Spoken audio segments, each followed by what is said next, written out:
Hi hello, ఎలా ఉన్నారు? నేను మళ్ళీ మీకోసం మంచి కథని తీసుకొచ్చేసాను. నా కథ వినాలంటే నా ఛానల్ని సబ్స్క్రైబ్ చేసుకోండి, పక్కనే ఉన్న బెల్ బటన్ని మ్రోగించండి. ఈరోజు మీకు చెప్పబోయే కథ ఒక చిన్న కుర్రాడి కథ.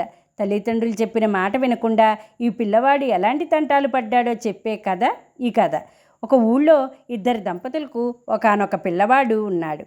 అతి గారాబంగా పెంచారు, కానీ వాడు గారాబం వల్ల తల్లిదండ్రులు ఎన్ని చెప్పినా వినేవాడు కాదు. బడి నుండి రాగానే స్నానం చేయటం, పాలు త్రాగడం, చదువుకోవటం చేసేవాడు కాదు. అల్లరిగా ఉండేవాడు. రాగానే బయటకు ఆడుకోవడానికి వెళ్ళిపోయేవాడు. తల్లిదండ్రులు ఎంత చెప్పినా వినేవాడు కాదు. మళ్ళీ ఆడుకుని రాత్రికి ఇంటికి చేరుకునేవాడు. పెట్టింది తిని నిద్రపోయేవాడు. అలానే ఒకరోజు బడి నుండి రాగానే సంచి అరుగు మీద పెట్టి లోపలికి రాకుండా ఆడుకోవడానికి వెళ్ళిపోయాడు. అప్పుడు స్నేహితులు, ఒరేయ్, మనం కొత్త చోటికి వెళ్ళి ఆడుకుందామా అన్నారు. సరేరా, పదండి అన్నాడు. ఒక తోటలోనికి తీసుకుని వెళ్ళారు. అందరూ కలిసి ఆడుకుంటున్నారు. ఆ కుర్రవాడు మట్టితో బొమ్మలు చేసి ఆడుతున్నాడు. చీకటి పడుతోంది. తోటి పిల్లలు ఇంటికి వెళ్ళాలని ఆ కుర్రవాడితో ఇలా అన్నారు. ఒరేయ్, చీకటి పడుతోంది, ఇంటికి వెళ్దాం రా అని పిలిచారు. ఆ కుర్రవాడు, ఆగండి, కంగారు పడకండి, ఒక్క నిమిషం వచ్చేస్తున్నా అన్నాడు. తోటి పిల్లలు వెళ్ళిపోయారు. చీకటి పడిపోయింది. ఆ కుర్రవాడు ఆడుకోవటం ఆపి చుట్టూ గమనించాడు. ఒక శబ్దం వినపడింది. అప్పుడు కుర్రవాడు చుట్టూ చూశాడు. ఎవ్వరూ లేరు.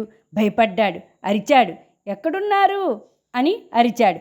దయచేసి చెప్పండి అన్నాడు. ఎవ్వరూ పలకలేదు. అతడి గుండెలు గుబేల్మన్నాయి. ఏడ్చాడు. అమ్మా, నాన్న అని ఏడుస్తూనే ఉన్నాడు. బాగా చీకటి పడింది. ఒక చెట్టు దగ్గర కూర్చుని ఏడుస్తూనే ఉన్నాడు. తన చెవులకు ఏదో అలికిడి వినపడింది. అదిరిపడ్డాడు. ఎదురుగా పొదల్లో అలికిడి అయింది. భయమేసింది.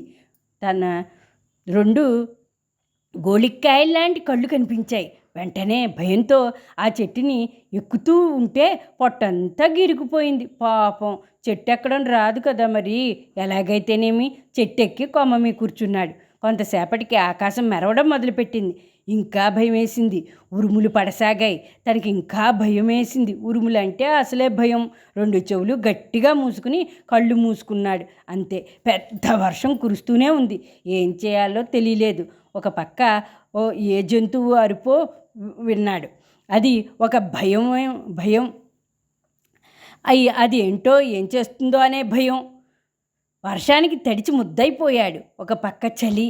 వణికిపోయాడు. అలానే నిద్రపోయాడు. తెల్లారింది. తన తల్లిదండ్రులు తన స్నేహితులతో, కొందరి వ్యక్తులతో వచ్చి చెట్టు మీద ఉన్న తనను చూసి, అయ్యో, నా బాబే, నా తండ్రే అంటూ ఏడుస్తుంటే కూడా వచ్చిన వ్యక్తులు అతనిని క్రిందకు దించి అతనికి వైద్యుడి దగ్గరకు తీసుకువెళ్ళారు. ఒకటే జ్వరం, వణుకు. వైద్యులు వచ్చి భయంతో కూడిన జ్వరం అని చెప్పారు. ఆ పిల్లవాడు మెల్లగా కోలుకున్నాడు. ఆ కుర్రవాడు తల్లిదండ్రుల వద్దకు వచ్చి ఎప్పుడూ తమ మాట జవదాటనని, చెప్పకుండా బయటకు వెళ్ళనని చెప్పాడు. ఆ మాటలకి తల్లిదండ్రులు ఎంతో సంతోషించారు. విన్నారు కదా పిల్లలు, తల్లిదండ్రుల మాట వినాలి. వద్దు అన్న పని చేయకూడదు. చెప్పకుండా బయటకు వెళ్ళి ప్రమాదం తెచ్చుకోకూడదు. ఈ కథ కనుక నచ్చినట్లయితే లైక్ చేయండి, షేర్ చేయండి, సబ్స్క్రైబ్ చేసుకోండి. బాయ్.